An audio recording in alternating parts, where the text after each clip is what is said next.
Good morning, afternoon, and evening, and welcome to today's webinar on the International Monetary Fund and deforestation, a fascinating topic hosted by the Boston University Development Policy Center.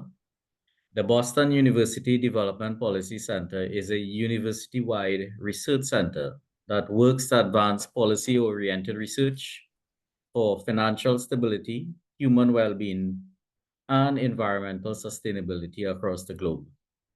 My name is Jwala Rambarran, member of the Task Force on Climate Development and the IMF. And this is a consortium of experts, primarily from the Global South, who use rigorous empirical research to advance a development-centered approach to climate change at the IMF. Today, we're going to be discussing an issue around the international financial institutions, primarily the IMF. And as we know, many of these institutions have in recent years increased the volume of their financing in an effort to support several national and global policy challenges, including those related to the environment.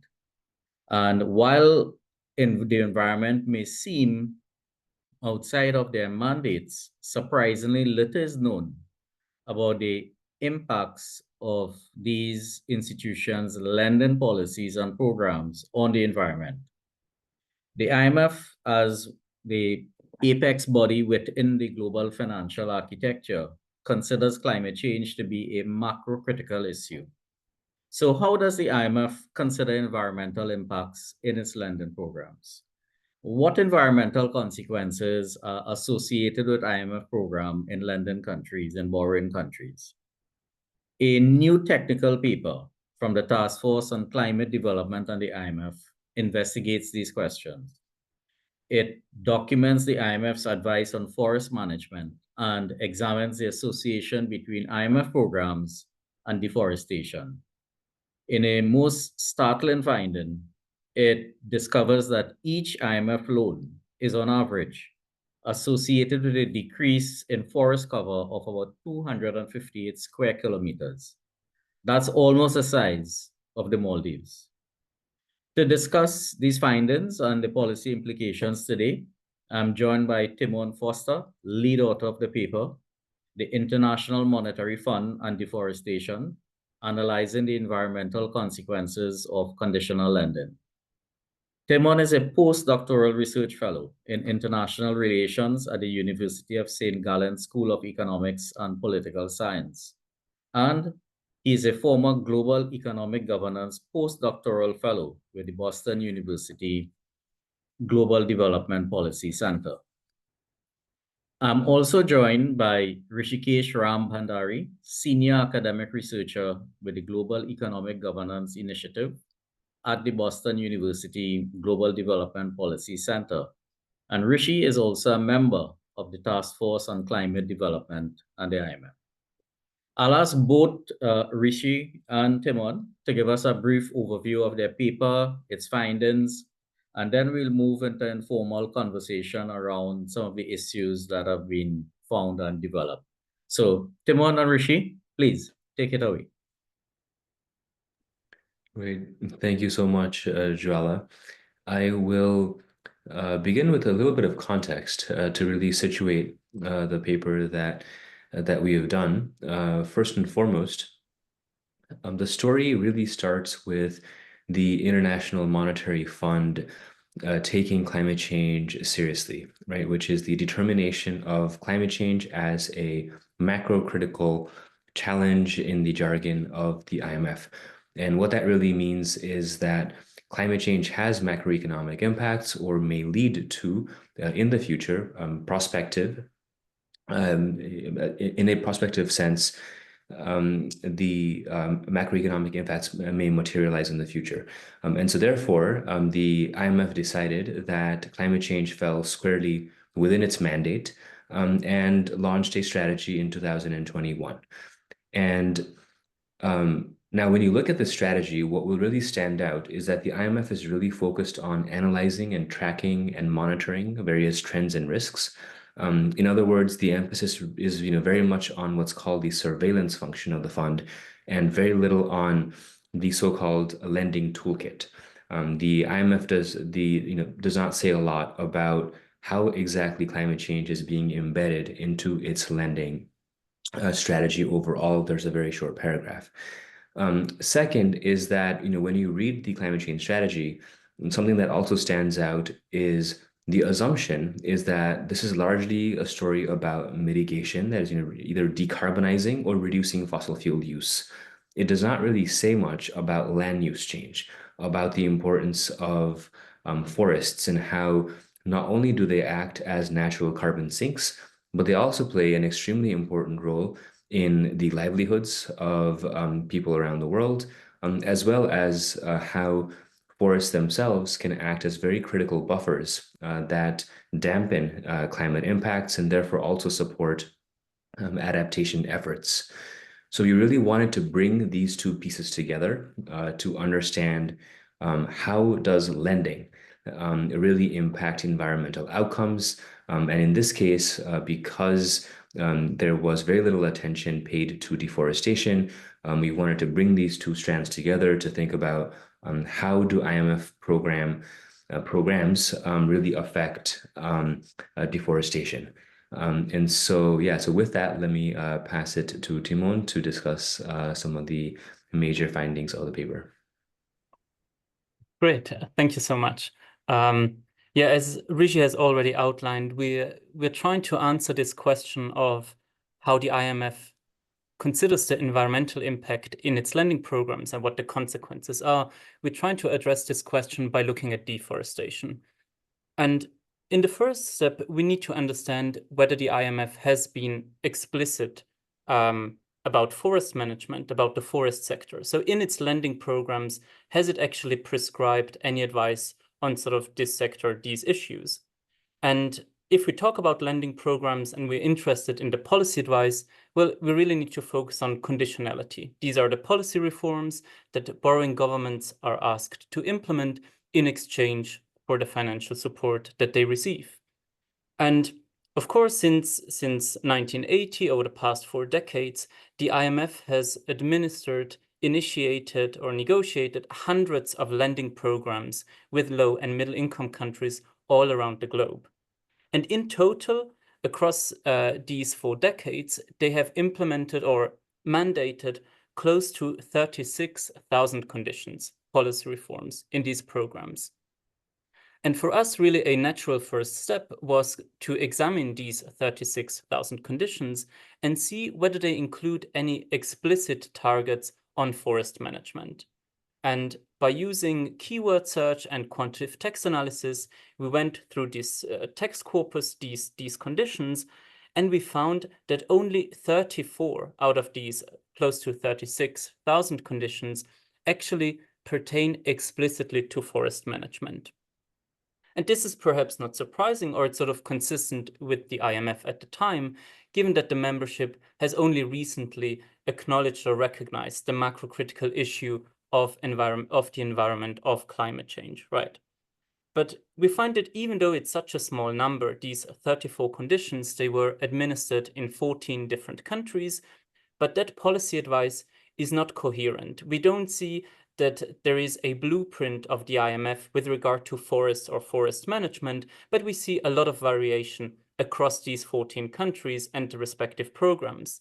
So for example, in Indonesia, the IMF asked the government to modify taxes on forest and wood products. By contrast, in the Republic of Congo, it sought to increase transparency, and it asked the government to publish a list of concession holders. But we also find in other contexts that the IMF was actually in favor of more sustainable forest management. For example, in Cambodia, it incorporated a conditional policy reforms that mandated to reduce the allowable cut of forests, to preserve more forests. So we really see then, when looking at the content of IMF conditionality, we see that the IMF has paid very little attention, explicit attention, to the forest sector. But this, of course, doesn't mean that IMF programs are not associated with consequences for deforestation. Because out of these 36,000 conditions, well, most of them are really sort of the standard toolkit of the IMF. Asking countries to privatize state-owned enterprises, for example, asking governments to cut debt, to increase revenue. So it's really the case that these countries only approach the IMF for financial support, well, if they are in great need, if they need to raise additional resources. And the main promise of IMF programs and policy reforms is really that it increases economic growth, that allows these governments to service their debt and become financially or fiscally sustainable. But it turns out that if we look at the scholarship on IMF program evaluations, there's really not a consensus that IMF programs would increase economic growth, but rather the opposite. There is a number of studies that find IMF programs lowering economic growth, which again sort of begs the question, well, what do governments do in these circumstances? And we hypothesize that in this case, well, countries with an IMF program, they're likely to engage in further deforestation because they have incentives to extract additional economic value from natural resources, including forests. And we then test this hypothesis through a series of regression analysis, where we essentially predict the area of annual forest loss unrelated to fires as a function of having an IMF program or not. And we do this in up to 125 low and middle income countries across a 20-year period from 2000 till 2020. And we also control for a number of conventional explanations for IMF programs or for deforestation. We also employ two-way fixed effects, trying to absorb any variation that is specific to countries, but not varying over time, and also some common shocks to all countries. And now what we find in this analysis is really that IMF programs do increase annual tree cover loss by about 9.2%. So we do find that countries in years with an IMF program are more likely to increase deforestation than countries without an IMF program. And as we heard in the introduction, substantively speaking, this is also meaningful, because if we assume a 3-year average of an IMF lending program, well, in these 9.2% at an annual level, in our sample, it corresponds to an area lost roughly the size of the Maldives. So really, the findings that we have from our statistical analysis, it's statistically significant, but also economically important. And Rishi will now outline a few of the relevant implications from our research. Great. Thank you, Timon, for really summarizing the major highlights of the paper. Now, the first important thing is, what does this really mean for the IMF's approach to climate change? And what is very clear from this paper, but also the IMF's analysis so far, is that it really needs to broaden, what it really defines to be within the parameters of climate change, and in particular, really drawing out the link between climate change and natural capital. That's a space that the IMF really needs to focus on.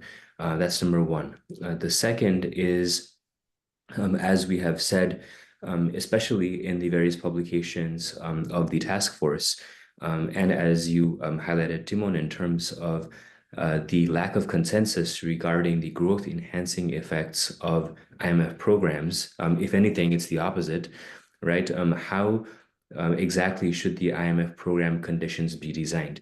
And this paper, I think, is a great example of how IMF lending can have unintended consequences and lead to these perverse outcomes, which surely the IMF doesn't intend for countries to do this, but this is exactly what the way in which the IMF programs have been designed are leading to specific outcomes.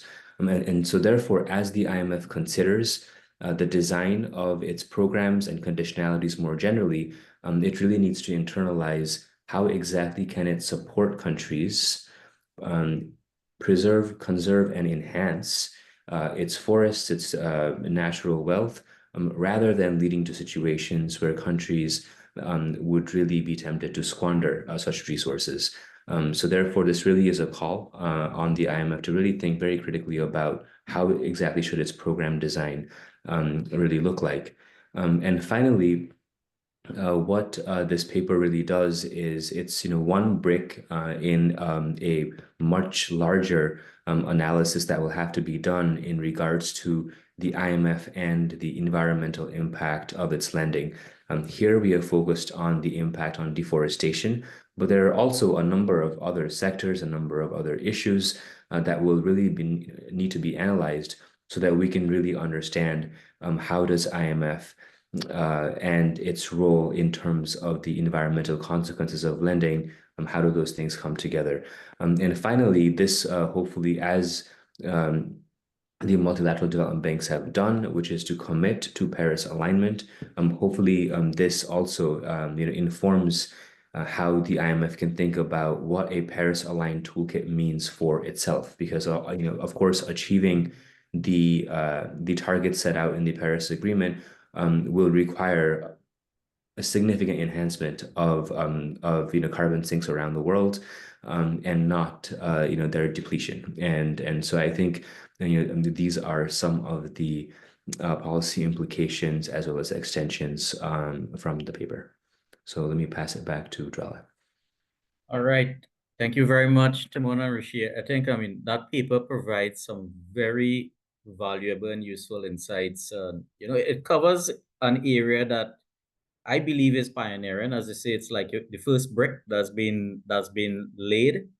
But you're covering areas in terms of natural capital accounting, unintended consequences of IMF programs. The fund didn't explicitly start off to say, let's ensure that there's biodiversity loss through deforestation, but it has happened. And therefore, there are implications for program design. There's a statistic in your paper that I find extremely important. And it's that if deforestation was a country, it would be third in carbon emissions after the US and China. I mean, that I think sort of encapsulates the importance of why such a work has to be done.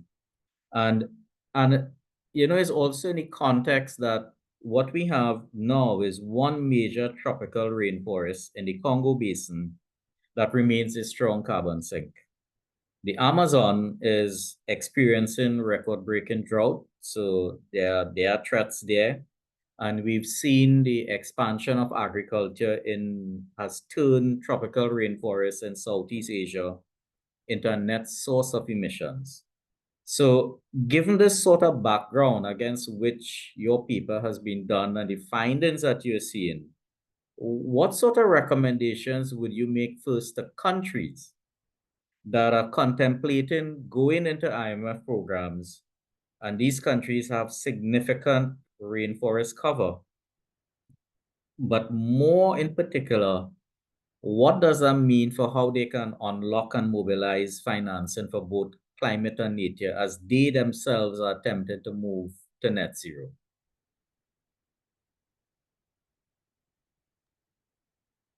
So maybe I'll have a first go, and then Rishi, feel free to elaborate and add. So I think what's really important is that we recognize that, of course, there's an asymmetry in power when countries approach the IMF and negotiate for IMF programs. They are in financial need, and this is more often than not, this is the reason why countries do ask for a conditional lending program. But nonetheless, these are negotiations. We have country representatives from different ministries of the government that invite IMF bureaucrats on country missions where they talk about the financial fundamentals. They have the chance to discuss and make explicit how important forests are for these countries, right, as a natural resource, but also how important it is to achieve net zero, to achieve their national climate strategies. And the IMF has a particular toolkit. It assesses the economic fundamentals in a particular way using debt sustainability analysis and its framework. But nonetheless, it is careful not to impinge on countries' sovereignty. Apologies.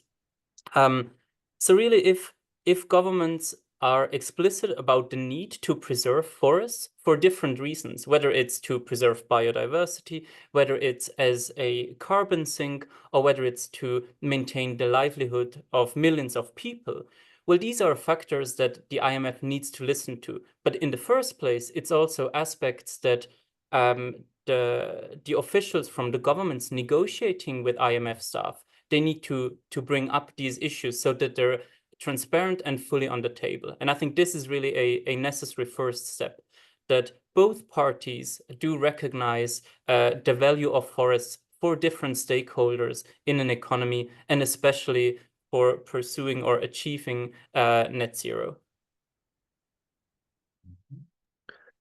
Great. Yeah, if I can jump in with two things. One is, yeah, as we know, land use change is highly sensitive to public policy, right? And therefore, this is really an opportunity actually for countries to really think creatively about how they can shape how we engage with the natural ecosystems.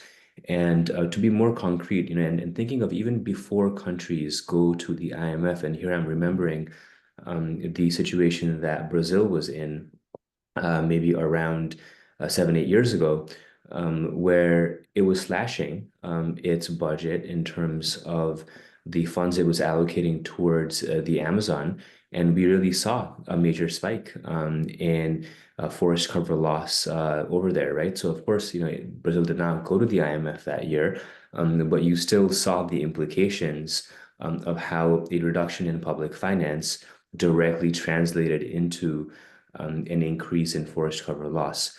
And especially when you reduce the ability to monitor and to really enforce regulations that you already have in the books.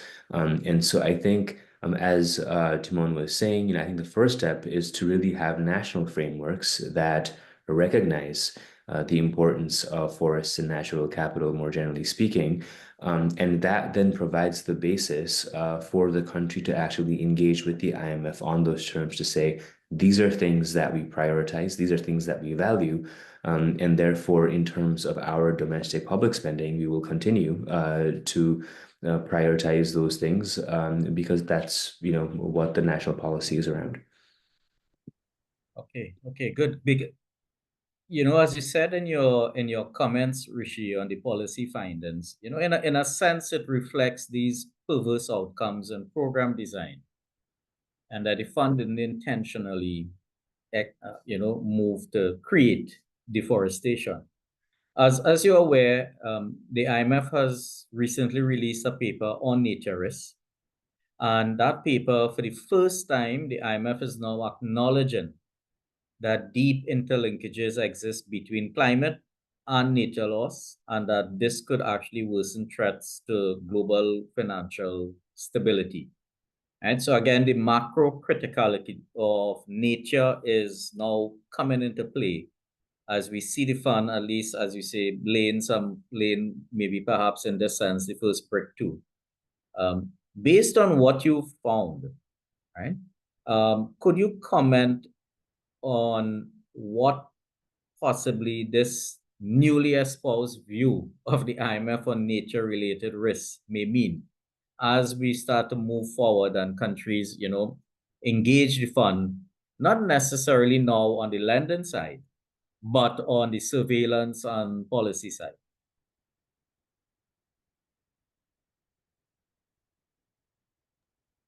Yeah, that's a great question. Now, of course, this is the very first major paper, as you point out, and it's a working paper. It's not a policy paper, so it's not yet the position of the fund itself, right? But I think, as you're saying, the paper really does place nature really at the center of the macro criticality question. And what it does really well is to highlight the feedback effects, which in a sense, even the climate change strategy does not really have a full articulation of the multiple feedback loops and how the cascading risks and tipping points, and it really does not have that kind of language in a way the Nature paper does. And so I think there has been a conceptual evolution in terms of really recognizing how things are not linear. Things will not move in a straight line. The future will not move in a straight line, and that there really are these feedback effects that we really have to take into account. And what's also, I think, a major advancement is to really bring together the real and the financial sector, pieces into one place to say we really need to pay attention to all of this together, and that's why it makes sense that they emphasize the banking sector so much in that particular paper. But of course, and I don't want to just limit to this paper, but I think I think the IMF now has to really offer a vision for what this means beyond getting the taxonomy right. Right now, beyond sort of classifying various things as various banks as having a certain degree of exposure or not. It needs to take that to its logical conclusion and say, what does this mean for its various instruments, such as the financial sector assessment programs? What does it mean in terms of the fiscal frameworks a country actually has? In particular, if some of the largest banks of the country are exposed to these nature-related transition risks, that then will surely have a fiscal impact if they're the largest banks to the country in question, right? So I think it really needs to go and explore and really articulate and fully portray what that landscape would actually look like. But I think it's definitely a major conceptual shift in terms of how seriously the fund is now, looking at some of these things from a very tipping points, sort of a vantage point, but also in terms of really recognizing and internalizing the feedback effects that really need to be paid attention to. So a quick follow-up to what you've said, because I'm recognizing that there's a shift now in the conceptual framework. And one of the frameworks that the IMF uses, and you're quite familiar with, is the debt sustainability analysis framework, which essentially one part is to establish the financial health of a country, but it also is extremely important in terms of determining what sort of debt restructuring envelope is available to a country. And in your study, there are a number of what I would consider heavily indebted SIDS, but they're also biodiversity hotspots, right? So you have countries like Belize, Cabo Verde, Dominica, right? So this is both for you and Timon.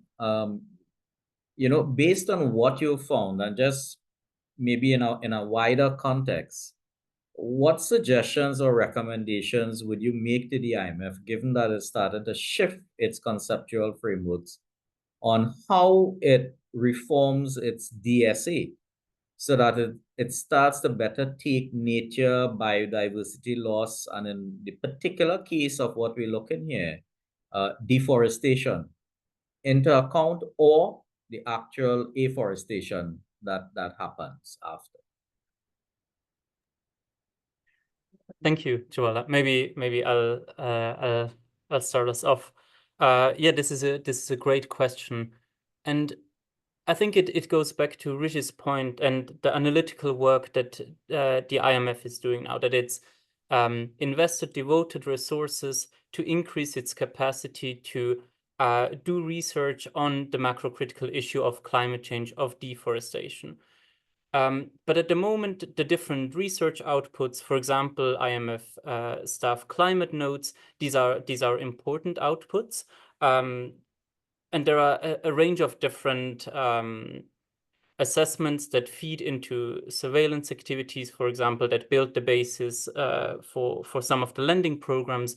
But what we really need to see is that all of these aspects, whether it's biodiversity, deforestation in particular, or climate change and the environment more broadly, that this is incorporated in a comprehensive, holistic fashion in the debt sustainability framework, right? That this is not just an add-on where for certain countries, the IMF conducts additional analysis and projects some of these changes in forest cover, for example, but that this is really mainstreamed in all of its activities, in all of its assessments, including the debt sustainability framework. Yeah, I think I'll leave it at this. Yeah, just to add a couple of things, and this is, of course, we're talking about forestry more generally speaking here, but also in terms of, climate change. As we've been, saying, do the various debt sustainability analyses really consider the impact of those investments on growth, and to what extent do they reduce sovereign risk, right? And here the IMF has been a bit louder on how investments in adaptation would help to reduce the sovereign risk and therefore the cost of borrowing for countries. But that's another piece, right? So both on the growth side and then also on the what this means for sovereign risk. But I think since, Jwala, your question was about the DSA, I think another very important piece is about what is the appropriate financing mix, and does the design of that financing mix, is that appropriate, and is that tempered with realism in terms of, especially in terms of the enthusiasm of the private sector, which of course the IMF assumes is very high, but in reality, it usually falls short. And so, of course, and plugging that particular resource gap, usually means there has to be more domestic or international public finance. And therefore, the DSAs can therefore really be an instrument to examine what are those financing mixes, and what are the implications of those mixes in terms of what it means for the country's debt sustainability and the macro framework more generally speaking. Yes, on the mix of financing, generally the call has been for more grants and non-debt creating flows. And a good bit of that call has really come from the non-state actors, such as international NGOs and civil society.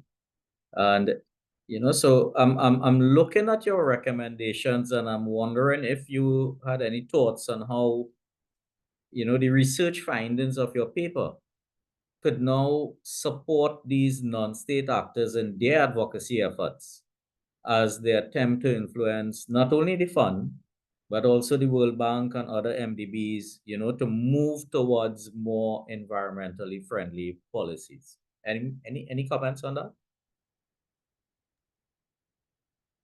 Thank you. I think really the key finding on that front is that we find that over the past 4 decades, the IMF has pretty much neglected any potential impact or advice on forest management, right? Of course, as we said, this is not intentional, or this hasn't been intentional, and the IMF had a different mandate or understanding of macro criticality at the time.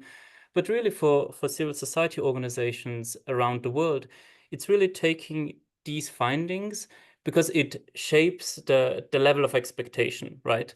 Now that we know that the IMF has really ignored this issue, well, we can't just be happy with a minor shift, right? We really need a fundamental reform, a reorientation to take climate change and environmental issues into consideration. And I think our research provides the basis for this because it shows sort of the discrepancy or really the way that we still have to go if we want to take this issue seriously.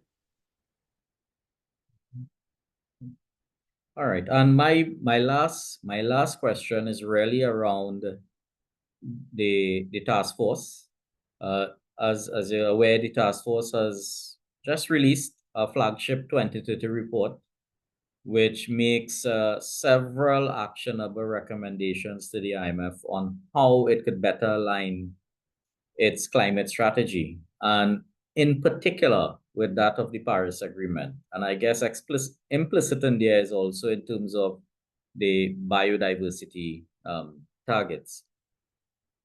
Just, both Timon and Rishi, how do you see your research findings generally aligning with maybe what the general thrust of the recommendations that have come from the task force?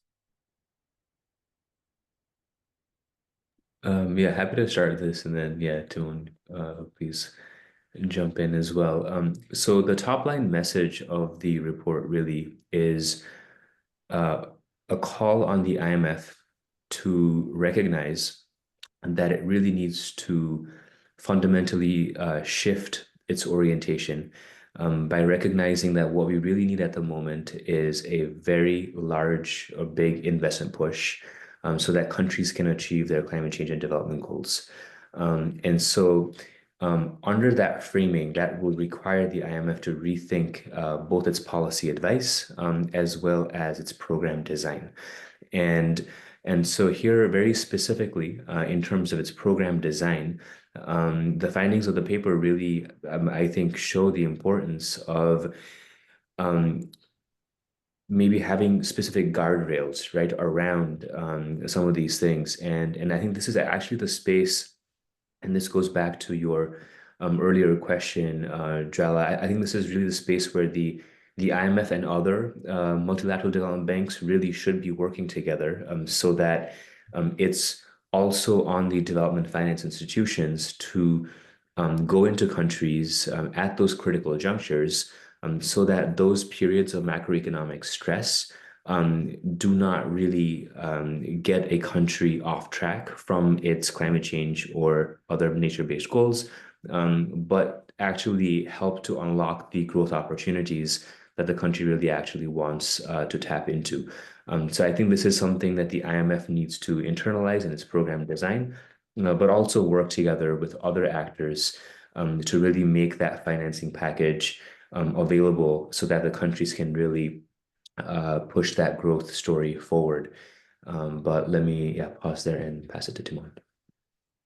Great. I don't think I have a lot to add, but really just to reiterate this point that our findings, or sort of the mechanism of our analysis is really that governments are in desperate need of growth and investment. And this is why they turn to forests and extract natural resources more broadly. And this is why it fits very well with the overarching investment push that the task force calls for, that we really need. I think these our paper and the task force report are really extremely well aligned because they both push the IMF in the same direction.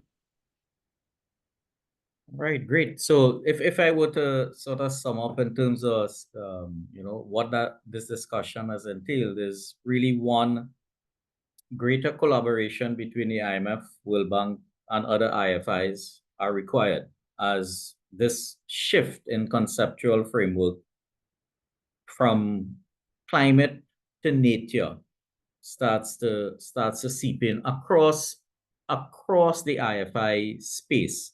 So it's not only really an IMF issue, but it's a broader issue that touches really to me on reform across the global financial architecture, including how DSAs are reformed, how lending toolkits are also reformed. But it also means that countries themselves need to do some work on, let's say, valuation of their natural assets. What sort of ecosystem services what's the value of those services provided by these assets?